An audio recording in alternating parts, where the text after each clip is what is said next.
It's time to accelerate. Hi, I'm your host, Andy Paul. Join me as I host conversations with the leading experts in sales, marketing, sales automation, sales process, leadership, management, training, coaching, any resource that I believe to help you accelerate the growth of your sales, your business, and most importantly, you. Hello, and welcome to Accelerate. Joining me today is Michael Bungay Stanier, Senior Partner of Box of Crayons, a company that helps organizations do less good work and more great work. He is also the author of several books, including the best-selling Do More Great Work, and his latest book, The Coaching Habit. You know, there's a lot of talk about coaching that goes on in business. Seems like more and more, and lots of books have been written on the topic. But what if coaching was simultaneously more simple to implement and more valuable in its impact than you've been led to believe? Well, my guest today, Michael Bungay Stanier, has trained thousands of managers to become more effective coaches and is going to share some of his strategies to help you become a better coach. Michael, welcome to the show. Thank you. I love the way you framed it. I don't think anybody said it quite like that, which is how can coaching be simpler to achieve and more valuable than you've been led to believe? I'm like, I have to steal that line. That's fantastic. So thank you for that. I just trademarked it and got the URL for it. So so close. So all close. Right. Well, it is. And I think it's one of the takeaways from your book, The Coaching Habit. But when you think about it, you step back and think about it, it's one of the things that you draw out is that for something, and it attracts what attracts me in general to what I talk about in sales and the things I believe in is that, focus on the simple things, the basics, and you'd be surprised those are the things that really have the biggest impact, more than some of the tricky sales strategies and sales tactics is focus on being responsive, focus on being present for the customer, focus on asking great questions. And you can have all the fancy methodologies you need, but if you do the basics, the simple things, then you're going to achieve a lot more impact. I love the way you frame it like that. And when we talk about this stuff with the people with whom we work, we talk about we want them to be more coach-like rather than we want you to be a coach. Because there's a bunch of people who, when you say, I'm going to make you a coach, kind of twitch at that. They're like, you know what? that's the last thing I want. I've met coaches, and I don't want to turn into one of them. And it's got that kind of weight of being, potentially it's an HR thing, or it's an OD thing, or it's too Californian, or we have to hug each other and wear pastel clothing or stuff like that. And I'm like, forget all of that. Look, being more coach-like is just another way of being a leader. It's a tool in your leadership kit, which is probably underutilized.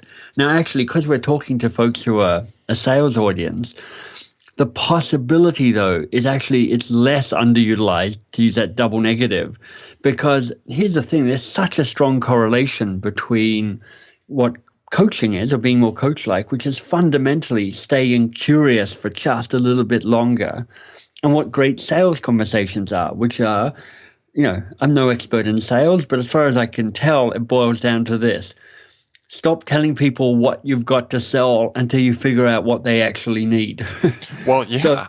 One of the things I got from your book, and I was sitting there furiously scribbling notes when I was reading it, was, as we start going through, you have your 7 primary questions that you talk about, and we'll delve into some of those later on. 7 primary questions you should ask as a coach. And my notes to myself was, well, these are really great sales questions. Right. So, there's a real overlap, as you talked about, a correlation between the two. So before we jump into that, so take a minute, introduce yourself to the audience. How did you get into this business of coaching and being an expert in it? Yeah. So, like all life plans, involves a fair amount of stumbling around rather than one kind of clear shot. Oh, really? You didn't dream of doing this when you were 4 years old? I did not dream of doing this when I was 4 years old. So I'm Australian by birth, and you hide it well. Well, thank you very much. Although I'm proud to be an Australian. No, I was talking about the accent. Yeah, the accent is the accent's a bit of a mixed accent because I've lived in the States and England and Canada now, in Toronto, where I'm based. And as a teenager, I was one of those guys who would sit in a car with my angst-filled friends talking about their love life, and I was pretty good at listening to people talk about stuff. Although I sat there going, I have no idea what I'm doing here, and is there something else to do other than just nod my head and go, oh, I know, isn't it terrible? And when I went to university in Australia, I did a law degree and an arts degree in literature there. I actually joined the telephone crisis counseling hotline there and kind of suicide stuff there. And that was my first introduction to a more structured conversation where you stayed curious and you kind of probed into what was really going on.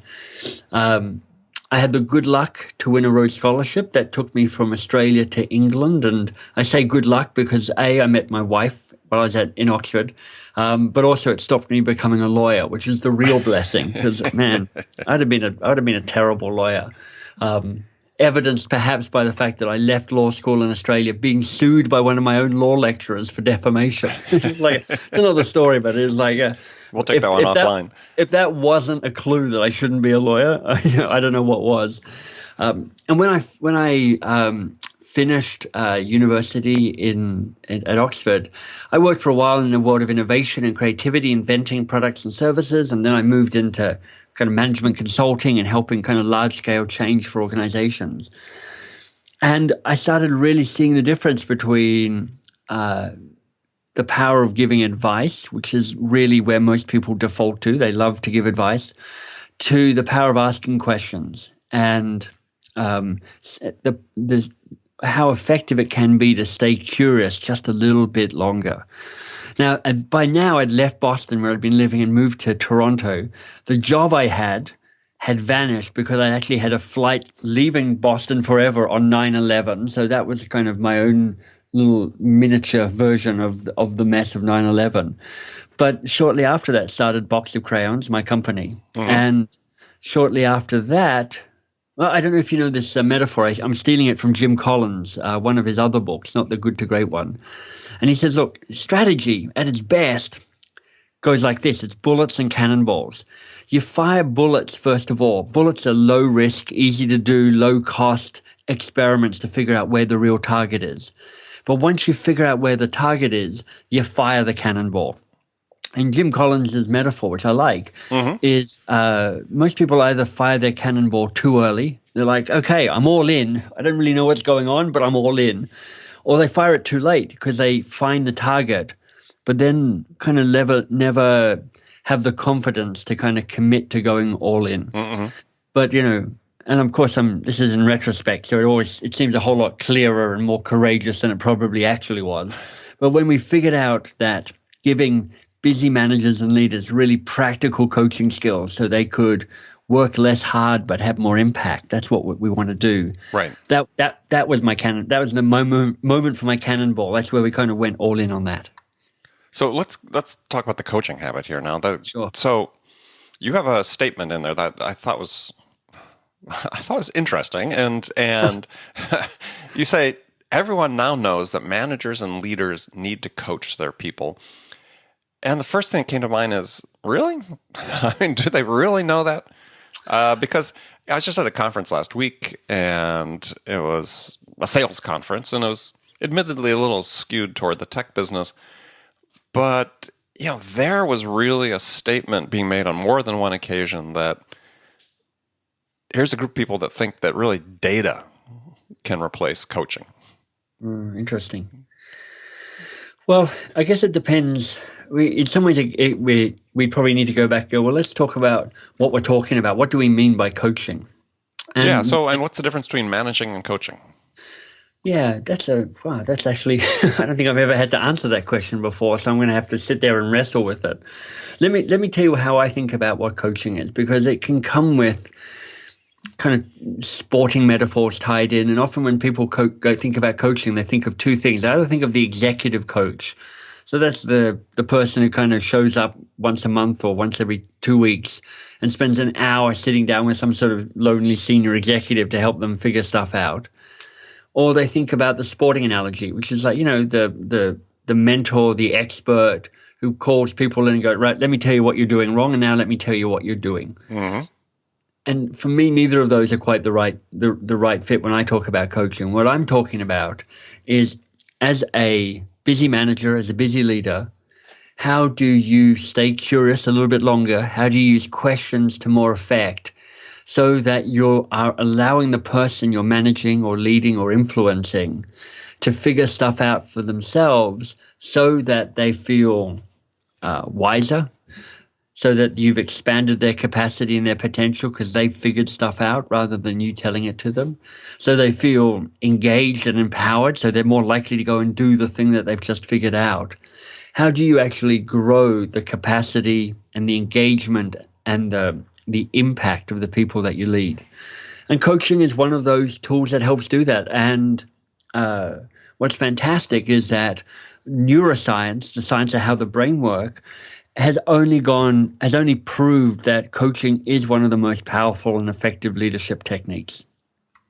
Well, and it sounds like, if I draw my own metaphors, is that coaching, as you're describing it, is really more like therapy, psychological therapy, in that a therapist doesn't provide the answers; they ask the questions to try to lead you to an answer. Right. So showing curiosity, whereas management is more about giving advice, more about giving direction. Yeah, I think those are both potentially true. I try and steer away from the therapy analogy because that scares the whatsits out of all sorts of people. I don't want to come into your office. You don't be a therapist, but I'm just saying is from a role perspective, is you're asking questions, right, and not providing answers, and that's one role where if you go see a therapist and they're giving you a lot of answers, then probably need to see another therapist. I think you're right. There's a great article by a guy called Daniel Goleman. Mm-hmm. It's from Harvard Business Review, and I think it's emotional intelligence, right? Yeah. So that's what Goleman is best known for. He kind of popularized emotional intelligence. But I think around about the year 2000, he wrote a book called Leadership That Gets Results. And here's what he said that was interesting. He said, look, we didn't think of leadership as a thing you do, but actually there are 6 different styles of leadership, and they're all appropriate at certain times, and they all have a price you pay for exerting that form of leadership. And he rattled through them. There's kind of the dictator, there's the democrat, there's some others. Coaching was one of those 6 leadership styles. Mm-hmm. And what he said was, coaching, even though it has the greatest impact on engagement, it has the greatest impact on corporate culture, and there's all this talk at the moment about culture eating strategy for breakfast. Right.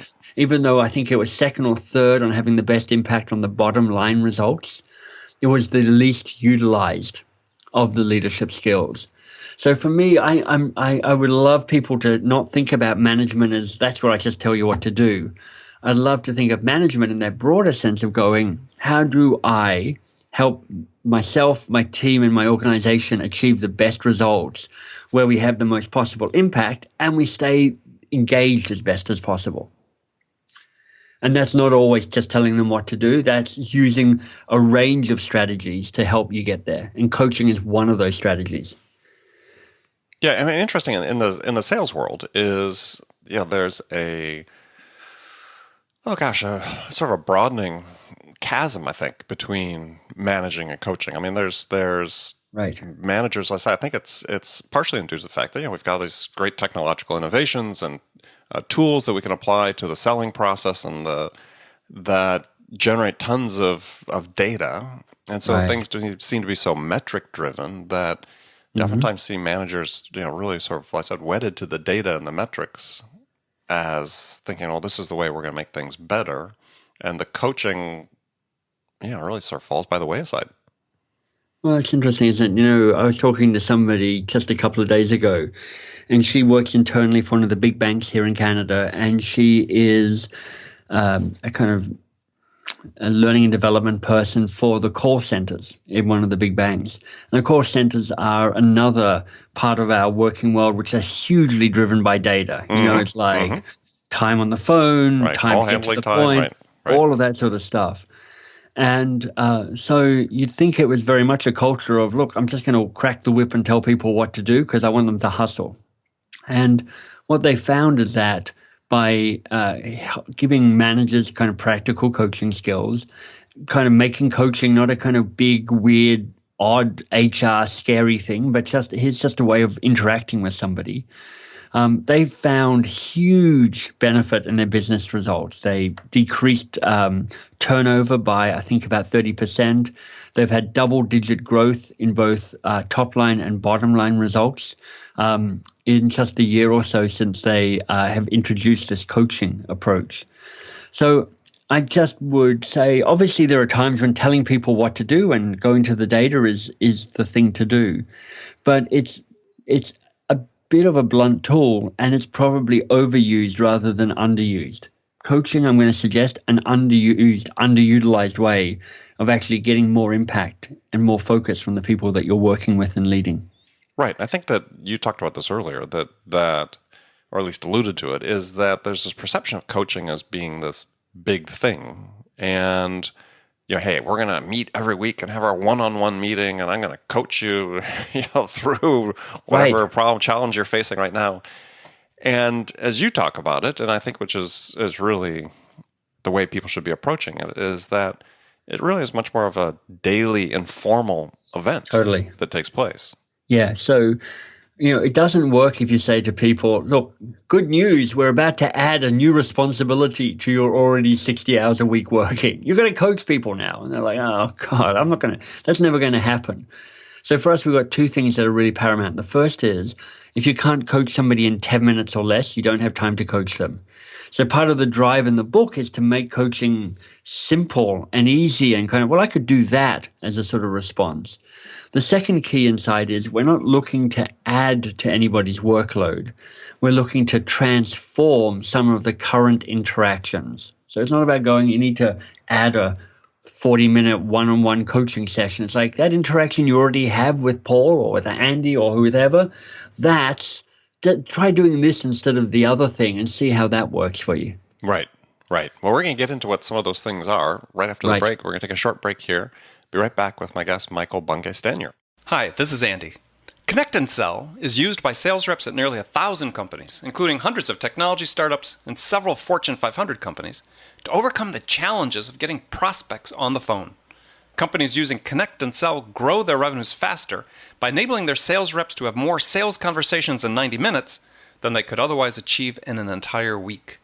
Connect and Sell can be deployed directly to your sales reps, or you can take advantage of their outbound on-demand service, which delivers qualified prospect meetings scheduled directly on your sales reps' calendars. Visit connectandsell.com to learn more about how Connect and Sell can start filling your pipeline today.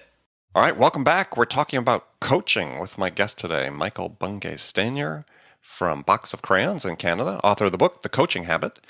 And we just got through talking about how coaching needs to be a daily informal occurrence that transforms some of the current interactions you're having anyway with people that work for you or work with you that you're responsible for coaching. So you had sort of interesting breakdown, sort of benefits to the manager of coaching. And I thought it was really the first one in particular I thought was really interesting is I sort of reframe it as so you sort of reduce your codependency with the people that might be working for you. And why don't you explain that a little bit? Yeah, so here's the thing. You're trying to be really helpful. You're doing this with the best possible intentions, with a good heart. So when somebody comes to you, you're like, let me give you the answer. So now they come to you more often because you give them the answer. So then you give them the answer more often. Then they come to you more often. And before you know it, you're in this death spiral where somehow you have trained your team into incompetence and a complete lack of self-sufficiency. So if anybody's listening to this and going, God, I wish my team just had more independence, made some more decisions, felt more capable and competent. Well, the truth is you may be partially responsible for how your team shows up because you keep feeding them the answers, the solutions, the advice. Because honestly, it makes you feel good. It makes you feel smart. It makes like you're adding value. And of course, this is not to say never give anybody advice ever again. I'm just saying it's an overused skill at the moment. And if you gave less advice and just slowed down on that and asked a few more questions, you might be surprised to see, A, how much they already know, B, how much they can figure out for themselves, and C, how little your advice is actually needed. Yeah, which is a great point. How little is actually needed. So you have 7 primary questions you surface in the book about that managers or coaches should be asking people that they're working with. And I just want to run through some of those in the time that we had. So the first one is you called the kickstart question. And a very simple question to start a conversation. As we talked about earlier, for people who are listening to this, who have a sales background, are in sales, either a manager or a sales professional, this is actually a great sales question to start a conversation with the prospect. So the first question, the kickstart question, what is it? Nice. I like the way you've built it up. Like, we need a little drum roll, please. It's like, so the opening question, the kickstart question, what's on your mind? What's on your mind? And here's why I like it, Andy. It's because it's both open and focused. It is open in the sense that you are turning control of this conversation over to the other person and go, so let's start where you want to start. Let's be you-centric. Let's be customer-centric. Let's have that conversation. But it's not tell me everything that's going on or anything that's going on. It's like, tell me the thing that's worrying you or exciting you or overwhelming you or consuming you at the moment. Tell me about that. Let's go somewhere important fast, rather than that kind of slow meander chit chat. Maybe we'll get to the point eventually. Conversations that can not exactly derail a sales conversation or a managerial conversation. It just means that it never quite actually gets on the rails in the first place. So how do you get, if you're believing that you can coach in 10 minutes or less, which is key to how we think about things, you've got to get to the real issue fast. And what's on your mind is one way to accelerate that conversation. Yeah, I love it. I mean, it's to the point. It's not that you don't, as you talk about, it's not that there's not, a personal element that might precede that, a little bit of personal talk and so on. But this is a great way to dive right into what is first and, at the top of mind for the person you're talking with. Yeah. And so from a coaching perspective, if you think about this as you're trying to make this part of your daily routine, you want to set aside 40 minutes every day for one-on-ones is, if you're doing a little bit what Tom Peters used to talk about, management by walking around. Right. When you encounter somebody, you can have this conversation. What's on your mind? Yep. If you already have one-on-ones, which most managers and leaders do, and honestly you're a little bored and they feel a burden rather than something useful and joyful, and know that the person on the other side of the phone or the table is feeling probably the same, you can start re-energizing, revigorating those conversations rather than going, so tell me what you did this week or last week, or tell me, let's go through our usual agenda. Just say, look, we're going to do things a little differently. Tell me, of all the stuff that's going on for you, what's on your mind right now? And I promise you it's going to be a more interesting conversation right from the start. It's customer focused, or it's other focused, let's say. If it's not a customer, Yes. You're talking to a coach, it's other focused. And that's really the key, right? If you're trying to have an impact on people and provide value, is they have to feel that you're focused on them. Brilliant. Yeah, well said. Okay. So the next question I like is one you call the AWE question, the AWE. It's an acronym. And I use it myself, but I have different words to it. But why don't you explain what the AWE question is? So we make a bold claim with this one. We claim that this is the best coaching question in the world. And It's one of the best questions in the world, period. Right. So as soon as you say that, people lean in and they're like, okay, this is going to be good. It's the AWE question. It's the best question in the world. What's going on here? And the question is simply this: and what else? And what else? That's the acronym AWE, and what else? So it's literally an awesome question. But, as soon as I say that, Andy, there's almost a sort of palpable sense of anticlimax. Like, what? How's that the best question in the world? I was kind of wanting a bit more, I don't know, David Copperfield extravaganza to show up here. But you give me nothing and then what else? But it's the best second question. That's how I frame it. Nice. It's the best second question in the world, because you're always going to lead off with what's on your mind, or if you're doing a discovery call with a prospect and you've got a question that stimulates them to start talking about what's top of mind for them. Well, what you're saying is, and what else is, the way I phrase it is, and I got this from another, I didn't come up with this one, but is, tell me more. Right. And what else? It's the same as saying, well, tell me more about that. Exactly. Because you're asking them there's always another layer. And there's always another layer. Uncovering the possibilities of what else is out there. And I can tell you that their first answer is almost never their only answer, and it's rarely their best answer. So not only can you use it for the kickstart question, like, so what's on your mind? Okay, what else is on your mind? Okay, what else is on your mind? but also when you get into kind of getting to the heart of what the issue is. And, the third question, the focus question in the book is, what's the real challenge here for you? And that's really powerful because it really starts getting people to talk about the essential thing that if you're a salesperson, you're going to be trying to figure out a solution to. But again, don't be fooled by thinking that the first challenge is the only challenge or even the real challenge. It's just the first challenge. But here's the other reason why and what else is so powerful. The first step, there's always more to find out. Mm-hmm. But the second piece is it is a powerful self-management tool. Because whether you're a manager and you're in a managing conversation or in a selling conversation, every fiber of your body is is twitching, wanting to leap in and offer the solution, offer the advice, go to the answer. And you're trying to find a way of slowing down that rush to give advice, to offer the solution. And so asking and what else, if you're asking the question, you're not providing the answer. So it's really powerful as a self-management tool as well. And it's a critical point that you had brought up earlier. And I think, again, for people in the audience who are managers listening to this, is that the job of the coach is not to provide the answers. Right. And it takes a little patience because, as you said, that every fiber of their being is twitching, wanting to provide the answer, right. In part because you want to be done with this. Right. Exactly. And that's why we also emphasize the 10 minutes or less piece, because there's that anxiety about it. If I start doing this coaching thing, I'm going to have no life whatsoever. I'm going to spend my whole life coaching people. I'm like, no. You're just trying to be a bit more coach-like in your current interactions. And actually, it may even speed things up a little bit for you. Well, and that's really the critical perspective is you're trying to be more coach-like. As I like to say, is if you're a manager, a sales manager, and you're not coaching, what are you doing? Right. Exactly. Because your whole job is to make your people help flourish. Transform their lives, make them better performers, make them better people, whatever. Right. You're not going to accomplish that if you're just managing to a metric. That's exactly right. So, but remember, you also are managing to a metric. So it's also about performance. It's not just making feel better. And also there is a place for giving people advice. It's just not as often or as fast as you think. So just slow down the rush to giving advice.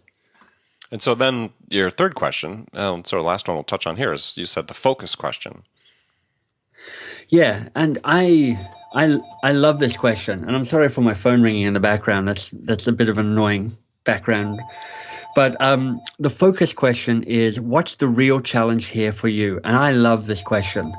It is so powerful because so often people are working really hard, selling solutions, providing answers to the first challenge rather than the real challenge.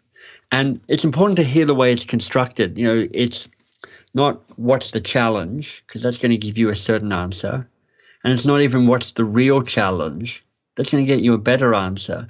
But what's the real challenge here for you means that you truly swing the spotlight away from the thing to the actual person who's actually dealing with the thing. And that's where things get really powerful really fast. Yeah, I love it. So last little bit I wanted to talk about, which I thought was really interesting, is, and this applies to not only to coaches but to salespeople as well, is you talk about stop offering advice with a question mark attached.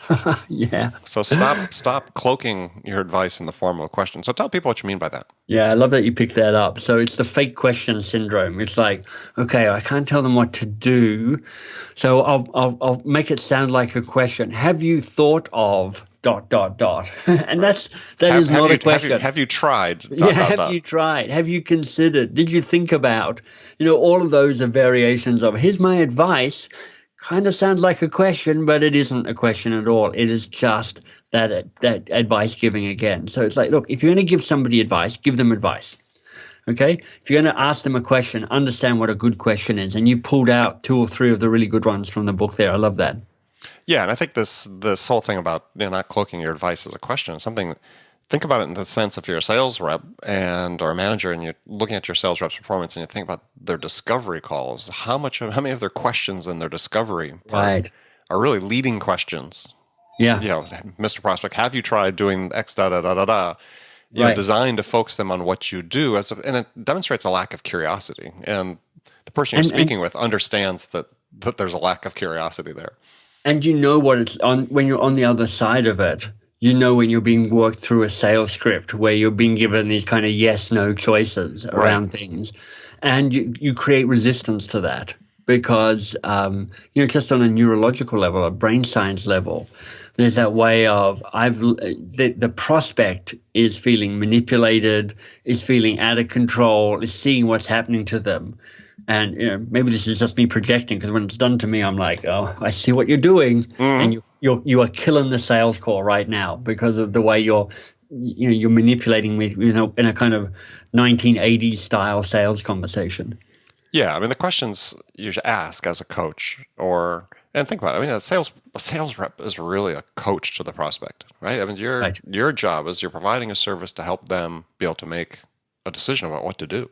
Yeah, and if it's purely leading questions, as you said, they're going to feel manipulated as opposed to thinking that you're really curious and interested in what their problems are and how you might be part of the solution for it. Right, exactly right.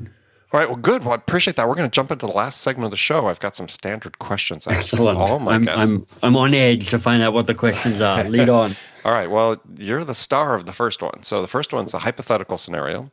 Okay. And you've just been hired as the new sales leader at a company whose sales have stalled out.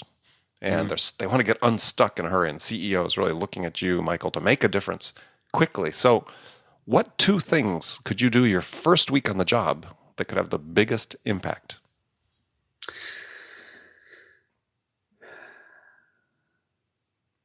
Well, my starting point is to think it's always easier to sell to current customers than to new customers. So the first thing I'd be going is thinking to myself, okay, who are our current customers and where are there opportunities that are potentially unused, underutilized with the current customers? So I think that would be the starting piece. The second piece would be actually sitting with the sales team and saying, this isn't my problem to solve, this is our problem to solve. So, and this is going to pick up on some of the questions from the book. What's the real challenge here? Okay, and what else is the challenge? And what else is the challenge? So rather than rushing into I think I'm just going to fix this and here's my advice or here's my solution, I would stay curious as long as I can to figure out what's really going on here. And I would share responsibility with my sales team to say, how are we going to turn this around? Excellent. I like that. And I for people who've been listening to the interview, you've used the phrase several times about stay curious as long as you can. Well, I think is a great phrase. And it's, to me, I interpret that as, in my own way of saying is, always be prepared to ask one more question. Right. Exactly. Okay, good. So additional questions. These are sort of rapid fire questions. You can give me one-word answers or you can elaborate if you wish. But when you, Michael, are out selling your company's services, what's your most powerful sales attribute? So I have the luxury of this being my own company. And one of the things that we've got clear about as our own company is that we're not going for global wealth. So I'm more interested in the impact our programs have with our clients than necessarily trying to squeeze the last dollar out of the sale. So I think, maybe this may be wishful thinking, but I'm thinking to myself, you know what? I think that sense of I'm not about the hard sell, I'm more about the longer term relationship and the longer term impact, I think allows us to, when we do find our clients, find the clients that we really want to work with. Got it. Okay. So who's your business role model? Well, I'll tell you, I mean, that's another great question. There's a few of them floating around, but one of the people I look to is a guy called David Allen. And some folks will know David Allen. He's the Getting Things Done guy. Yeah, love that book. Exactly. I'm really one of the kind of big names in productivity and efficiency. And I look to him because he's got a business which is in part built around himself as a thought leader, and part built around intellectual property. So he's managed to untangle himself from his own intellectual property. The other thing I love about him is that he's created one book, which is a classic. And that's it. He's actually written a few others, but it's just one book that sold 1 bazillion copies. Try to name the others, right? Yeah, exactly. And I would love that as well. This is what I hope for the Coaching Habit book, is that it becomes a classic. And having that as a role model is very powerful for me. I went, right, this is it. It's not so many business books come and go within the first 3 weeks or 6 months of their existence. I want this book to be around in 5 years' time and people talking about it. Excellent. Well, I love it. And David Allen's book, for people who are listening, Getting Things Done, it's actually a great sales book as well. I refer to it in my latest book, Amp Up Your Sales. I draw from it in several parts because I think it's a great sales book too. Love it. What, besides your own, what's one book every manager or coach should read? Oh, and salesperson as well. And let me, I think it's by a guy called Ed Schein, Schein. He's an ex-MIT professor, and his book is called Helping. And what I love about this helping piece is the key insight to it, which is as soon as you start thrusting help onto somebody, you kind of, he says you one up yourself, or you down one level down them. Mm-hmm. Because you're like, I've got the advice, I've got the solution, I'm helping you, aren't you lucky? And in kind of pushing advice onto somebody, you create resistance to the very advice you're attempting to provide. Love it. So his solution to that, and you can see it kind of infused through the Coaching Habit book, is the power of humble inquiry. So I think there's some really wonderful pieces in Ed Schein's book about how to stay curious, how to best serve the people you're trying to help. Love it. That's have not heard of it, and it's going on my reading list. So fantastic. Excellent. All right. So tough question here, and we'll be making it the last question is, what music's on your playlist right now? Well, we've just invested in Apple Music, so it's kind of an eclectic playlist at the moment, which I'm loving. But when it comes down to it, I am a Bob Dylan fan, and I love Bob Dylan stuff, and some of it's terrible. I mean, his Christmas Carol album is one of the worst albums ever about anything. It's just terrible. But that man has an ability to coin a phrase, which I love. And I also love the fact that he is utterly uncompromising about the way he shows up in the world. I saw a recent article about him playing for President Obama. And Obama's going, "You're so cool." He just kind of was completely unflustered by the situation, kind of ignored me, just came on, played a song. At the end of the song, kind of shook my hand and then wandered off. Didn't get a selfie, didn't pose, didn't have any of that kind of one with the president. He's like, "I'm Bob Dylan. I'm here and I'm gone. Lucky you." I love that. Yeah. I'm bigger than you. Yeah, in some respects, maybe. So, well, good. Well, Michael, I want to thank you for being on the show. My guest, Michael Bungay Stanier, And how can people find out more about you? Thank you for asking. If they're interested in the book, Amazon or a bookstore, obviously, but you can just go to thecoachinghabit.com, and you'll find out about the book. If you want more about our business, we're at Box of Crayons, all one word, .biz, B-I-Z or B-I-Z. Excellent. All right. Well, good. Well, thank you very much. And remember, friends, make it a part of your day, every day, to deliberately learn something new to help you accelerate your success. And an easy way to do that is to make this podcast, Accelerate, a part of your daily routine, whether on your commute, in the gym, or make it part of your morning sales meeting, because then you'll be sure you don't miss any of my conversations with top business experts like my guest today, Michael Bungay Stanier, who shared his expertise about how to accelerate the growth of your business. So thanks for joining us. Until next time, this is Andy Paul. Good selling, everyone. Thanks for listening to the show. If you like what you heard and want to make sure you don't miss any upcoming episodes, please subscribe to this podcast on iTunes or Stitcher.com. For more information about today's guest, visit my website at andypaul.com.